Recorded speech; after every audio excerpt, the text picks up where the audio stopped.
The speaker I have for us today, I was actually, when I started thinking about this topic, she is the first person who came to mind.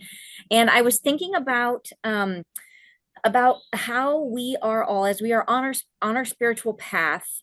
So many of us struggle with living by convention, that there, as you guys are going down the path, and you guys know it just gets weirder and weirder. Like you'll start out with just a thing for crystals, and then pretty soon you're believing in fairies, and then it goes to dragons, and then it goes like, I mean, it's like a slippery slope. And we get more and more and more unconventional.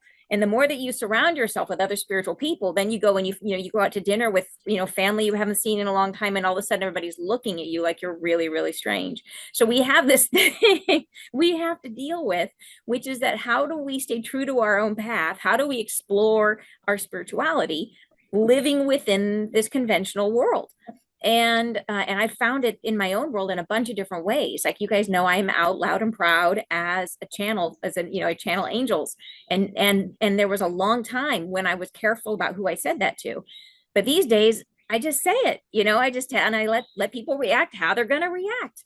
And but it is a process. There's still places where I find myself struggling with that. How do we live in a conventional world? And convention is going to look really, really different for each of us, right? We all have how we grew up. What does our family expect of us? What does our community expect of us? And how are we violating those conventions?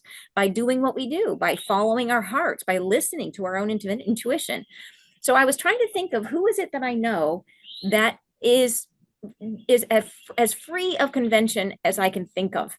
And the first person that popped to my mind is Lady JB Owen. And the first time I met JB, we were at A Fest together, which is Mind Valley puts on a big, it's like a festival.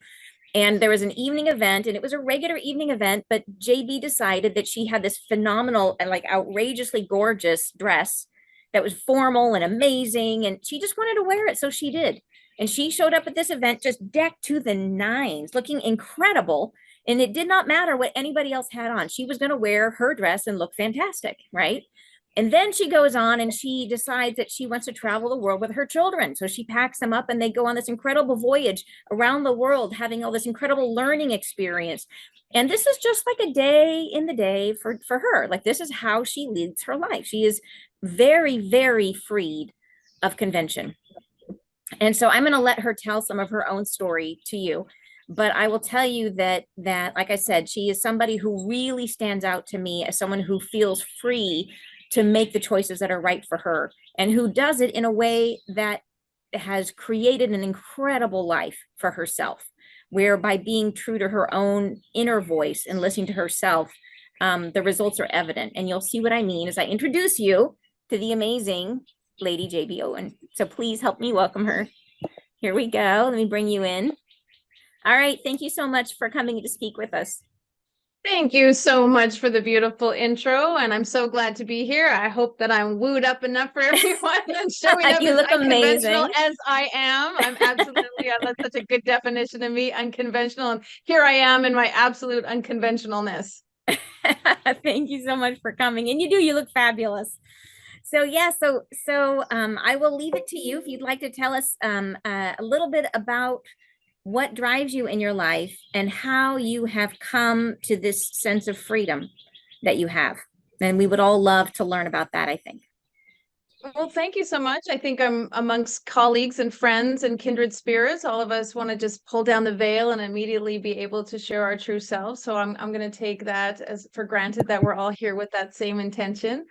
I've just been really blessed, but it hasn't been easy. Many of you probably can relate to knowing this something about yourself at a really young age that was different than everybody. You maybe felt like you didn't fit in, or you just saw things differently, or you heard voices, or things talked to you, or you always were aware of something before everybody else was. And I think that was part of my life always growing up. But I did have two pretty strict parents, especially my father, who always thought I was really weird and strange and talked too much and said too much and had too many big ideas and needed to get my head out of the clouds. And so I did spend a life of a bit of dichotomy with a mom who was like, you can do anything, you'll get there, and a dad who was like, give your head a shake, stop wasting your time, to really learn to climb the ladder and find out who I truly was and where I wanted to stand on the precipice of my own life. And so it's been a journey, of course, with tons of ups and downs, but ultimately it has been such a joy to be able to be truly who I am. And I find that the best version of me is actually who people want to see, and that's just me being me. I love it. I love it. That is so accurate and so true that at the end of the day, what people are looking for is to yeah, it's if you show up as your authentic self, then people will embrace that and be inspired by that. So I'd love for you to tell us a little bit about what you have been like. I know just recently you just got back from from studying with the Dalai Lama, isn't that right? So I would love everybody to know a little bit about, give us in a nutshell the last 10 years of your life since I met you, because because the process and looking at what you've been through has been inspiring, and I think everybody else would love to hear it too. Yeah, well, the great thing is if we rewind 10 years ago, there was a time when I was struggling deeply. I was a single mom with two kids. I was on my own. I had just come out of an abusive relationship. I had dove into a rebound marriage right out of divorcing my father of my children. Actually very tragically got to get back together with a high school sweetheart that found me on Facebook and just dove into this romantic idea of getting back together. And within a very short time, he was abusing and relapsing and just taking my life into a total tailspin. Cost me thousands of dollars, robbed from me, stole from me, assaulted me, just sent me and my kids into an entire tailspin, actually had me running and hiding for my own safety. And so I remember those days. I remember those times living under my baseball cap, completely afraid that he was going to find me or, shoot me or steal my kids or all kinds of things, like this real feeling of terror. Until I just decided I needed to take my strength and my power and live my life and, be my own superhero. And so I did embark on this incredible journey of finding myself and discovering myself and getting really connected to my spirituality and really knowing who I was, healing myself. And eventually, I actually, for a long time, never told anyone the story. I didn't want anyone to know that I had been in this terrible relationship that I had brought on to myself when everybody warned me about him.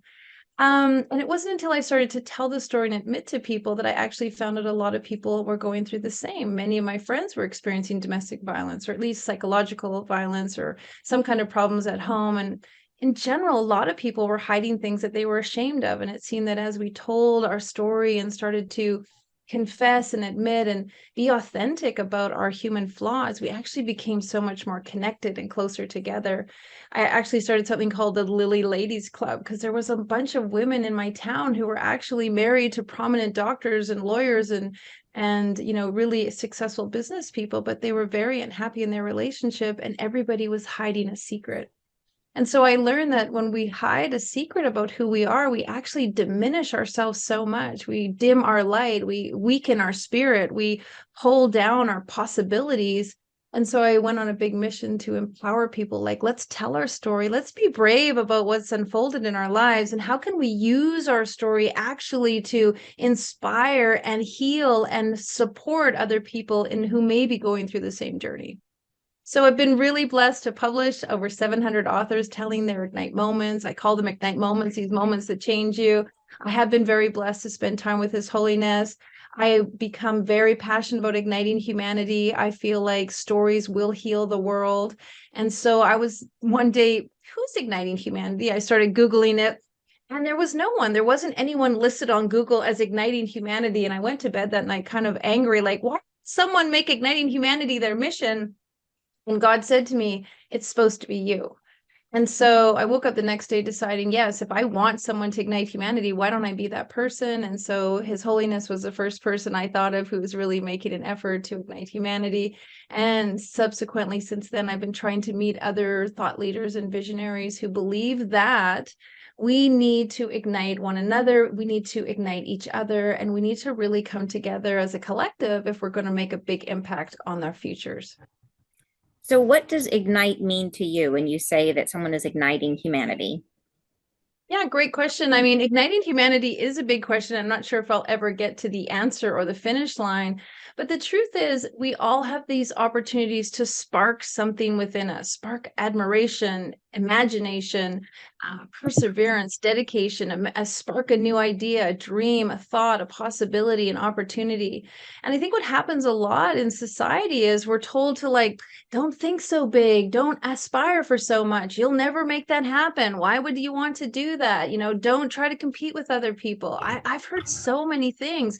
Don't try to be so big. Maybe you shouldn't dress that way. Why do you talk that way? Your hair's so blonde. I mean, mind-boggling that people say things like that, that they don't want you to go after your goals. I actually call it ambition shaming. When you have a big desire to do something, then someone starts shaming you for thinking too big or thinking too broad or caring about too many people.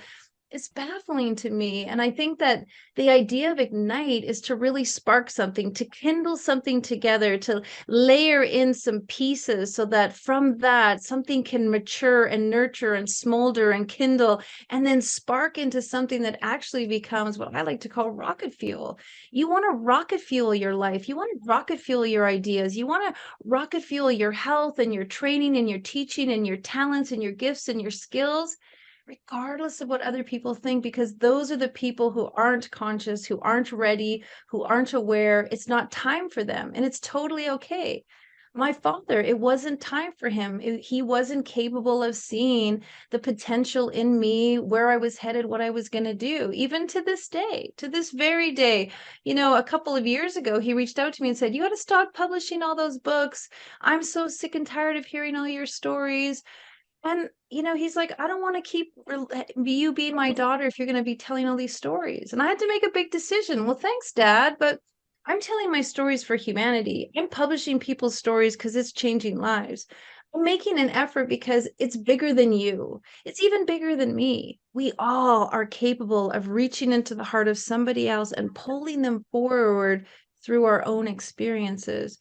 That is how you ignite somebody else, because you've been through it, so you can help them through it. Yeah, yeah, absolutely. And I love that. Is there an experience you would say in terms of dealing with that? Like, okay, definitely with your dad, where you felt like he was trying to pull you down. Is there an experience you've had where you feel like you had, it wasn't external, but it was internal, that was anything that was barrier that was particularly hard for you to break through, that was a maybe a point of resistance, the hardest thing for you to overcome in terms of putting yourself out there? Well, I've always been out there ever since I was little. I have photos of me like with purple hair and combat boots with handcuffs on the side when I was in grade 8. So I've always liked expression. I've always liked to express myself. I even went to grade 4 wearing white gloves to school because I wanted to be like the queen, and the teacher having to call my parents to come into school because she's not allowed to wear white gloves to school. And my mom said, "Why not?" Like, why can't you wear white gloves to school? What is it hurting? What is it affecting? Yeah. In grade 9, I was wearing leather pants to school. I mean, I've always been sewing and crafting and designing. I've even make these. I have, I wear these. I've been wearing these to India, and I've been wearing these at home. And people are like, "Why are you wearing that on your head?" I'm like, "This makes me feel smarter." It's so silly. What does it matter? It's how I want to express myself. And so, but that's always to me so interesting, because how we express ourselves is in multiple different ways. We do it in our dress, we do it in our voice, we do it in our vernacular, in our makeup, we do it with our music, how we decorate our homes, the kind of cars that we drive. We're constantly expressing ourselves. But what happens is we learn to be conformed. We learn to buy the white Tesla because that's what everybody else is buying. The truth is, in the individuality and in the uniqueness is what is so intriguing and intoxicating for people. When you tell somebody something different, when you see it through a different lens, when you shine a unique light on it, it actually awakens people. Nobody is inspired by the mundane. We need to see it differently. We need to be shaken up and rattled a bit. Somebody here needs to hear what I have to say because I'm saying it differently than everybody else.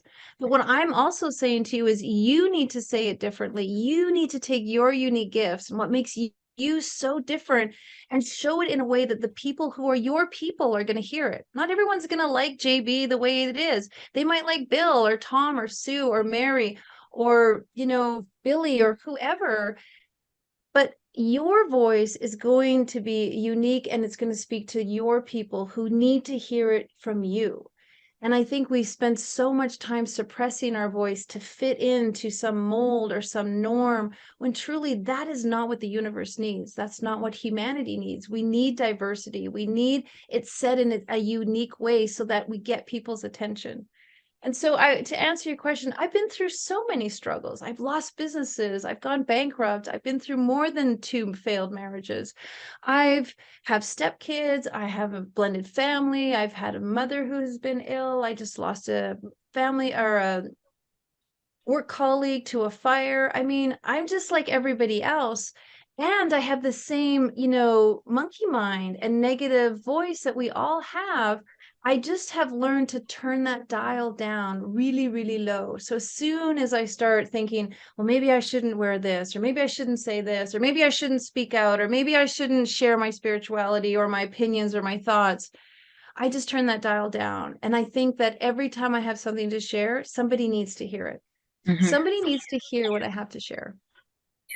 So what feels best to you? Like, what is the inner experience of when you feel like you are fully being yourself, when you're living out loud? What do you like, just so that in terms of inspiring others, in terms of feeling like what's the reward for showing up? And in other words, what does it feel like to just be like, here I am, loud and proud, take me as I am, when you feel like you are most in your JB-ness? What do you like best about it? Well, it's interesting. So my husband and I decided I wanted to cycle across Canada on my tandem bike and my husband to come with me and be my captain. And so we decided that we would cycle across Canada. We didn't know how to cycle across Canada. We both turned 50. We were never athletes. We were never cyclists. We just had a tandem bike that we used around town as a social project and something fun to do. But we decided to take on a challenge to cycle across Canada. And one day while we were cycling in Ontario, we were up in the mountains. It was pouring rain, full of fog. We were on these hairpin turns with a tiny little rail on the side. It was like a single lane highway. It was raining so bad. Rain was like pouring off my nose and dripping off my chin. And I had my hands down on my bike and I was pedaling and pedaling. We couldn't even see 10 feet in front of us. The fog was so bad. And our follow vehicle had passed us and turned around to come back and find us because the weather was so bad, and honked the horn and rolled down the window and said, like, let's pick you up. And I said, I'm not stopping. And because the traffic was so bad, my follow vehicle had to keep going and pass us and go back down the mountain. When my husband said to me, like, are you kidding me? Like, this is the most dangerous situation we could be in. Pouring rain, slippery roads, guardrails that are only a foot high, semi trucks splashing us with spray off the truck at like 80 miles an hour. He's like, what are you thinking? Why do you have to not give up? Like, who are you trying to impress? And I said, I'm not trying to impress anyone. I'm trying to prove it to myself. And he's like, prove what? And I'm like, prove that I can do it. Prove that it's possible. Prove that I'm capable of it. But it was really the first time that I realized that he thought that I was doing all of that to prove something to someone else. And it was the first time I said to him in that angry moment of pouring rain, I'm not trying to prove it to anyone. I'm trying to prove it to that I really realized that true inspiration, determination, dedication does come from within. And the only person that was going to push through that pouring rain, dangerous, terrible situation, knowing that I was meant to get through it. I didn't think that I was meant to crash. I didn't think that we were meant to slide off the road. I didn't think anything was bad to happen. I felt that I was meant to get to the top, to reach the summit, because that was my destiny. But the point of the story is the force really came from within me, and it had nothing to do with anyone else. I didn't think anyone was watching. I didn't really care what anyone else was thinking. I wanted to prove it to myself. And so in all those moments when I'm stretching and pushing and doing things that nobody else is doing, I really want to prove it to myself. I really want to show myself that you can figure this out. You're smart enough. You're talented enough. You can pivot, maneuver, learn more, educate, pause, step back, step forward. you're capable of it all. And so maybe it won't happen in the perfect timeline. Maybe it won't happen when you think it is, but stay true to the course because you deserve to get to the finish line. And so that's kind of my long-winded story answer to your question.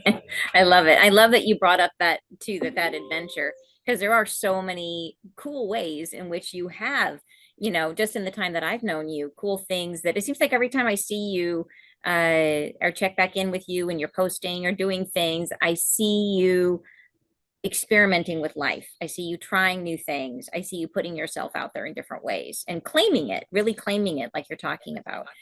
I'm wondering, so one of the things I didn't mention is and JB's talked a little bit, you see all the posters that are behind her. So she creates these books that are collections of people's stories, these Ignite books, which are, and they're wonderful, they're amazing books. And I'm wondering, and she helps guide people through that process of figuring out their story, of how to tell their story. What would you say with all how many people it's been now? I think you said 700 and something people that you've Uh-huh. helped, which is Yes. incredible. So with that experience, what would you say are some common themes you see of people as they are trying to go through that process of finding their voice? What are some of the struggles, common struggles that you see among all those people? Yeah, I mean, it's very 700 stories. They're all different scenarios. Some people have lost a child, been in an assault, gone bankrupt. I have one author who was at the shooting in Las Vegas and she was in the crowd. I've had authors who have lost two husbands to the same disease. I mean, extraneous, incredible, like out of this world stories. But very many of those stories have a common denominator. I'm not enough. I don't fit in and I don't think I could do it, or somebody didn't believe that I could do it. So I'm not enough, I don't fit in, and I didn't think it was possible. So that kind of, they fit in that category. And the truth is, many of us learn at a very young age that we're not enough. We're not loved enough. We're not cared enough. We're not skinny enough. We're not smart enough. We're not talented enough. We're not, bright color skin enough, whatever that is, something that we're not enough. And then the other one is I don't belong. I don't fit in here. People don't understand me. I had to go to so many different schools. My parents were divorced. I didn't know where I had a stepbrother. I didn't know where I fit into the family. This real sense of not belonging, of being the black kid in the white school or the white kid in the missionary camp in Africa. They just didn't fit in. They didn't see themselves in their community. And then that sense that, I grew up on the wrong side of the track, so it wasn't in the cards for me, or I was a girl, so I was never going to be able to go to school like my brother. And so there was this sense of like, it's just not possible. Like I couldn't see the path to making it possible. And those three themes are very, very common throughout all the stories. In fact, many of them interlay with each other, and they're more than one in the story. And I think when it comes to our human experience, that's common amongst us all. The fascinating thing that I believe is that we're meant to feel all of those feelings. I feel like every single emotion that a human being is meant to experience is literally encoded in you. I like to say it's written on a piece of paper, pinned to your birthday suit the day you were born. And you just need to check them off the list because you need to feel betrayal and sadness and disappointment and happiness and joy and glee and adventure and all the feelings that we're meant to feel as humans. We're supposed to feel those. And so we need to have situations that cause disappointment, just like we need situations that cause glee. And we need to go through things that make us really hurt so that we really understand bliss. And what happens is we become so numb to feeling either or anything, or, oh my gosh, here comes heartache. I want to push it away. Or here comes disappointment. I want to suppress it. But we really don't give ourselves the power of the experience of the emotion. And so, not feeling enough has made millions of people go out and do phenomenal things. Not feeling like they fit in has caused people to go and create massive communities and massive platforms where people fit in. And not feeling like it's possible, again, has inspired people to create the most impossible things, inventions and creations and all kinds of things. So every one of those feelings actually is an ignite moment into the next version of you. Just like every emotion is an ignite opportunity to realize, wow, this was what sadness feels like. I'm grateful for this feeling because now I know that I want to move out of this. This is what depression is. Now I know what this feels like. Now I know that I prefer to feel contentment. And so again, it goes back to really being within you. We're so concerned about what everybody else is experiencing.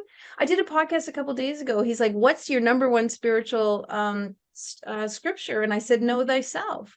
Know yourself, know your talents, know your skills, know your gifts. Don't try to be like anyone else. Hey, I'm good at this. I'm great at this. I'm amazing at this. This is what I'm gonna be good at. I'm not gonna sit around and compare myself to somebody else and put myself down and be down on myself because I'm not like so and so.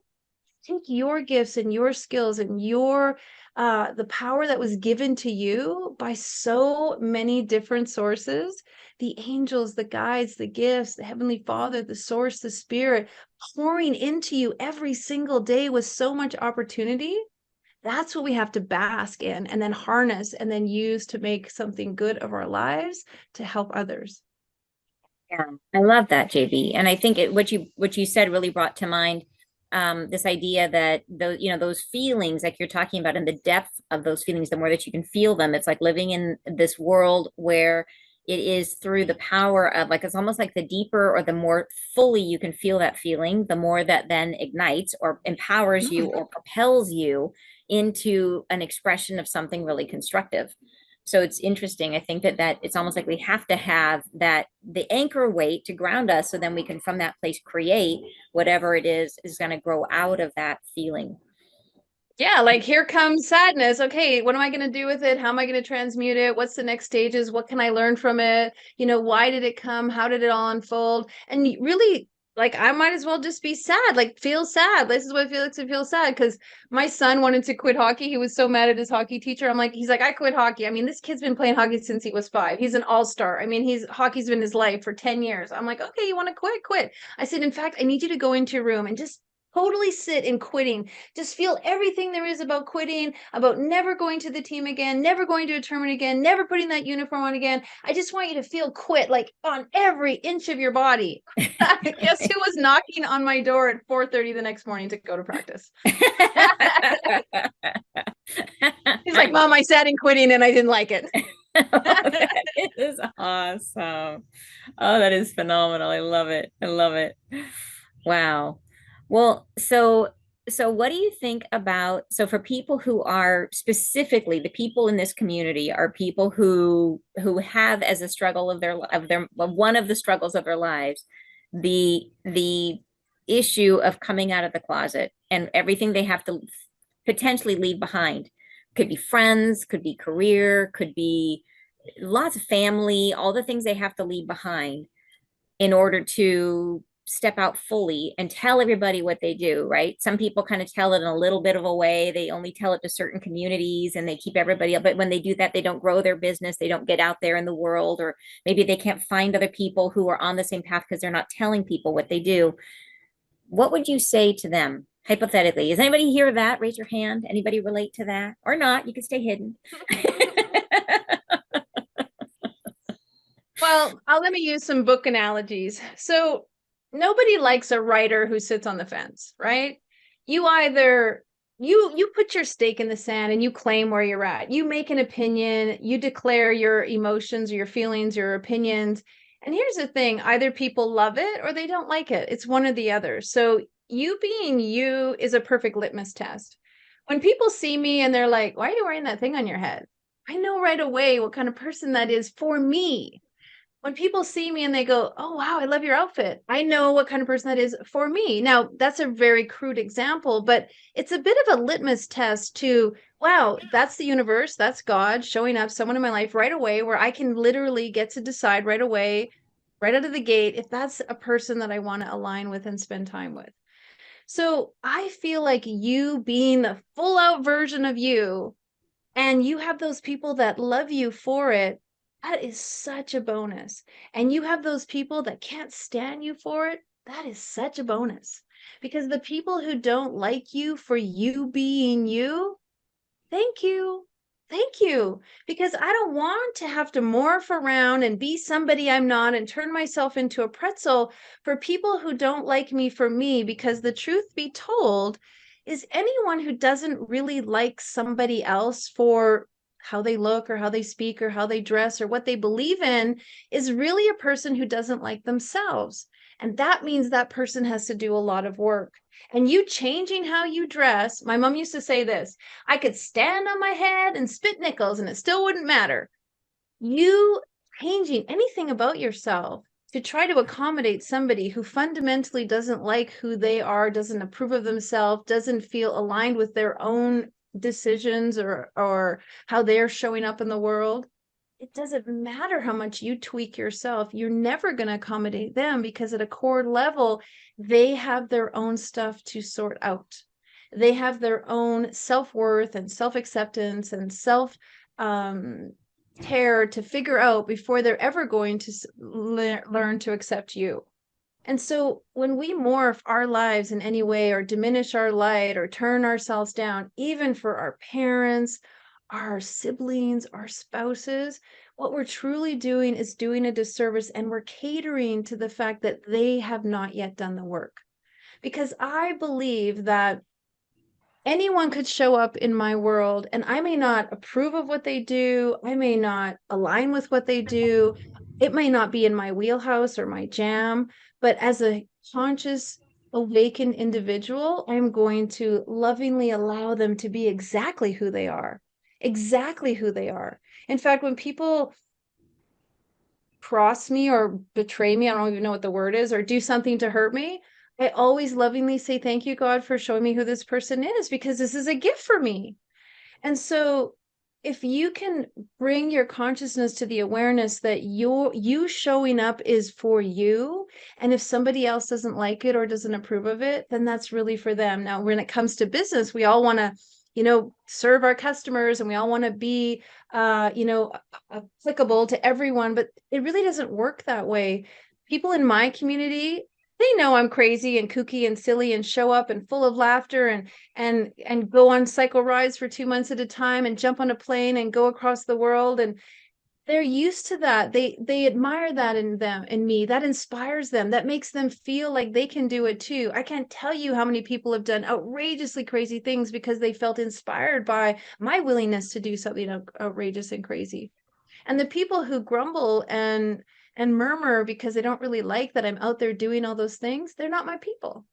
And they have a different path and they have a different growth, and then there's someone else to follow.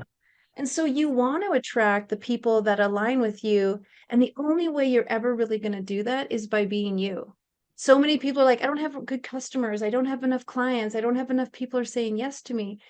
And I would honestly say when you really be you and you really define what you are good at and you really stand up and say, hey, this is what I'm fantastic at. This is what I do. And maybe it has to do with purple winged fairies, but this is what I do. And I'm the best person at that. People will respect that no matter what. And if they don't, they're not your people. That is super, super, super true. It is interesting. It is interesting nowadays that I am like I'm as out there in the world as I am in terms of doing what I do and the reaction that I get from people. And there are those people that I'll tell them what I do, and it's a conversation ender that happens. And you're like, thank you, universe. There we go. Moving on. And there are those people that then ask a few more questions and then a little later ask a few more questions. And then I even had someone say to me just very recently that that they until they got to know me, they probably wouldn't have been interested in what I do. But now they're interested because we've been Right. talking about it. And so you just don't know, the people that you might think are so closed sometimes turn out to be willing, willing to have the conversation. They could be open, receptive, and yeah, I find that it's a rare person that, and I think it's different when it's you might have issues around family, or like you were saying, like with your dad, JB, who you were saying is just bound and determined. It sounds like to discourage you. Um, but You for know the what's most, cool about that? I yeah, just want to say a little bit about that. yeah, In all honesty, that constant, withholding or negativity, or that constant, sort of squashing, and I don't know what yeah, else to label it, that actually was constantly making me push, constantly making me try, constantly making me work the Yeah. muscle to be stronger. Because it's not easy to be a woman in business. It's not easy to be somebody who wants to break the norm. It's not easy to be somebody who wants to break the barriers, break records, do things like never before. I'm off trying to set a Guinness Book of World Record. I mean, I love to push the boundaries. I never would have had that tenacity and that strength and that determination if I wasn't constantly trying to break through the things that happened to me right at 6 years old. And so, in all honesty, like looking back, I'm actually quite grateful because him making me feel ashamed of myself or not good enough actually has led me to be the person I am today, making sure Yeah. that everyone feels good enough and everyone feels like they belong and everyone feels seen and heard. So, the universe, of course, had it divinely orchestrated that that would be Mhm. the father that I had to give me the chops and the muscles and the wherewithal to be the person I am today. So I'm super thankful and grateful that I got to have that experience because a placating, happy-go-lucky, wonderful dad that just, whatever, I would have grown up to be a different person. So everybody who shows up for a reason. And you may just be a seed planter. You may be the person who, for the very first time, tells someone about the Arturian race that's from another galaxy. And they're like, what? I never heard of that. But you're the person who planted that seed. And now they keep hearing it. And the reticulative activating system is awakened to something new. And so you just don't know what role you play in somebody's life, but undoubtedly, every single one of us plays a role in whoever we meet at any single given time. It's all the masters are at work constantly. We just don't always know what it's going to look like because it happens over time and in a different timeline and different time continuum. But there's nothing random about it. And so if people are pulling you down or don't want to do business with you because you're really clear on who you are, that's a blessing to you and to them because it's going to perpetuate the next version of their unfolding or not, because some people consciously choose not to unfold. And that's also okay. I always tell my clients, don't waste time converting customers. Spend your time collecting customers. So I would rather get 10 customers. I'd rather spend my money finding a new customer that works for me and finding a new customer that works for me than spending time on a customer who's like, I don't think so. It's not for me. It's not, I don't like this. I don't like that. Convincing a customer is such a wasted amount of time. You want to spend your time finding your customer, finding your ideal customer, not trying to convince somebody that, you're the right thing for them, because you and I all know energetically people will meet you and energetically they know that this is the right and perfect thing. Now, some people need to be educated to be understand how you can support them. But if you're constantly convincing somebody, spend your energy doing something else, because you shouldn't have to convince people with your greatness. Just be your greatness. Just do your greatness. Just go out and do it. Be an example. Yeah, I love that. And I totally agree. Yeah. Now I would love to ask you about, I know that when you coach people as they are writing their stories, you talk about posinims, which is that's a JB special, the posinim, and how as people and so tell me if you could tell everybody what a posinim is and how important that is in terms of, I think it's reflective of how we think about our own stories in terms of having the posinim. Well, it's fascinating that we've been educated to speak in negatives, like, oh, I'm never going to figure this out. I'll never know what, if I just need to stop deciding that I can't do something. I mean, that is like a classic negative. I need to stop deciding that I can't do something.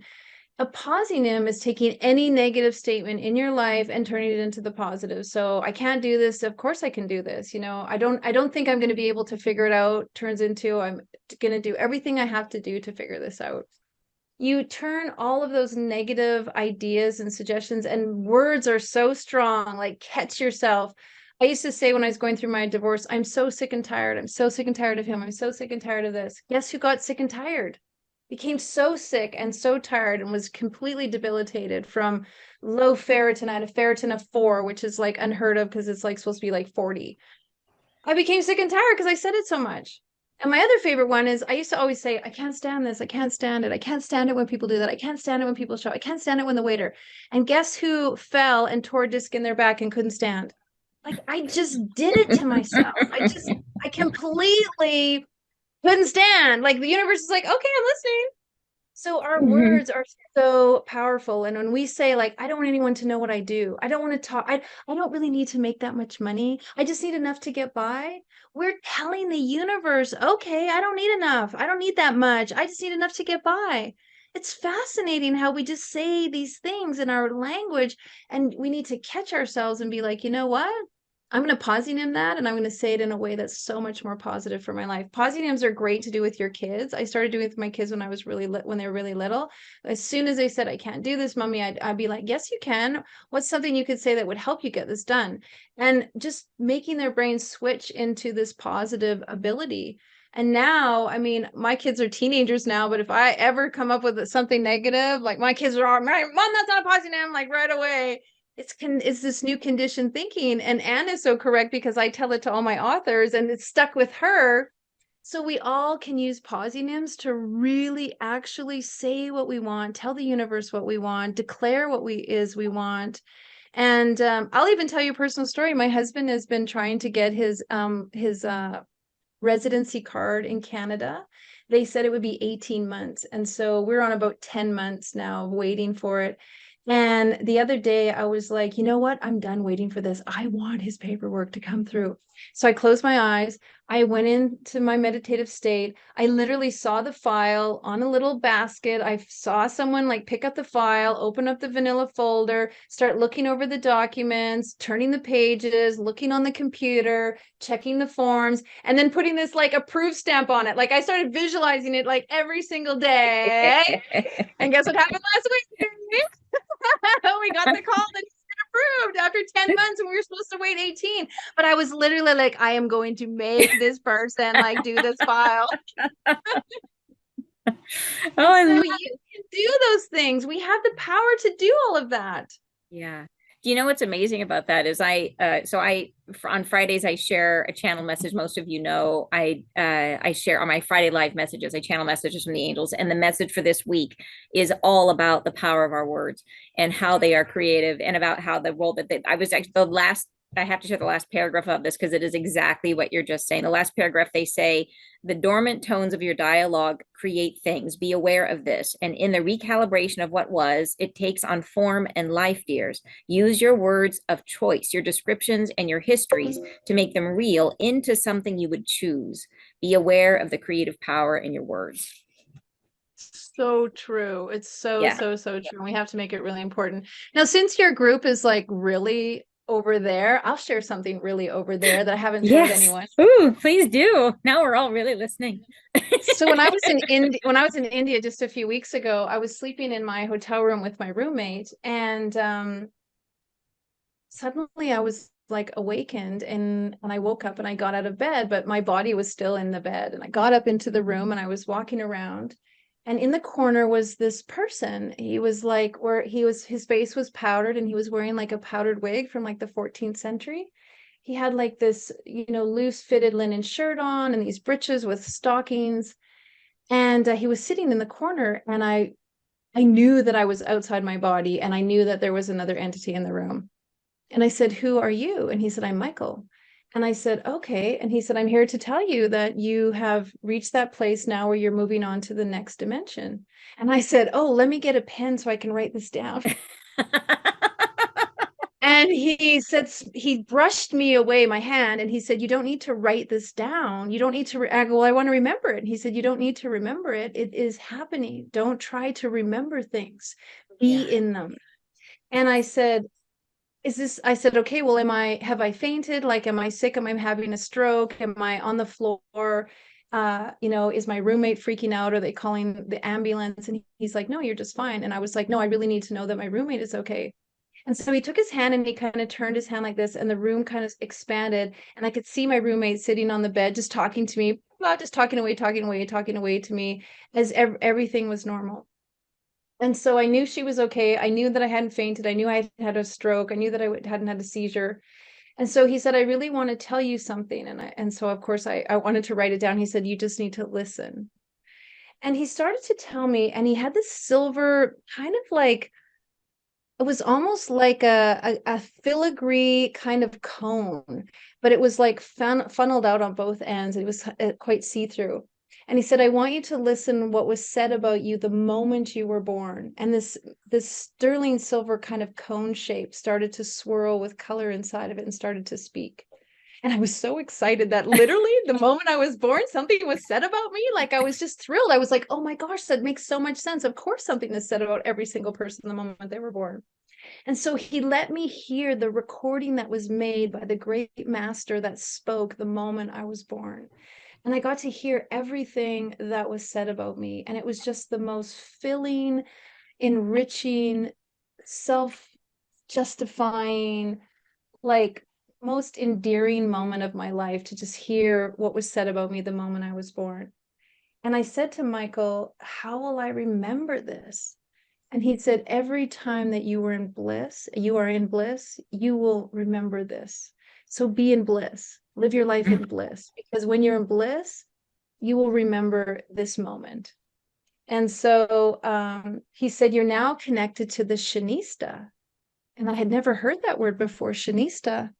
And then I literally like woke up. Like I didn't like wake up. I like woke up. And so I was like, oh my gosh, like it was just so vivid. And so all these things came to me. I was started writing them down in the Shanista and I started drawing this little silver thing and it was just so profound, such a profound moment. And of course, it was Michael, Archangel Michael, like came to tell me this.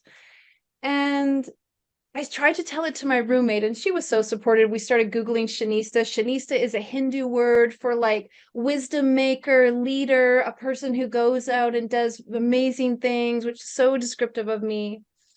But later in the day, you know, I was thinking to myself, like, really tell that to people, or what are people going to think if I say that? You know, would I ever go and tell that in a story, or would I ever tell that on stage?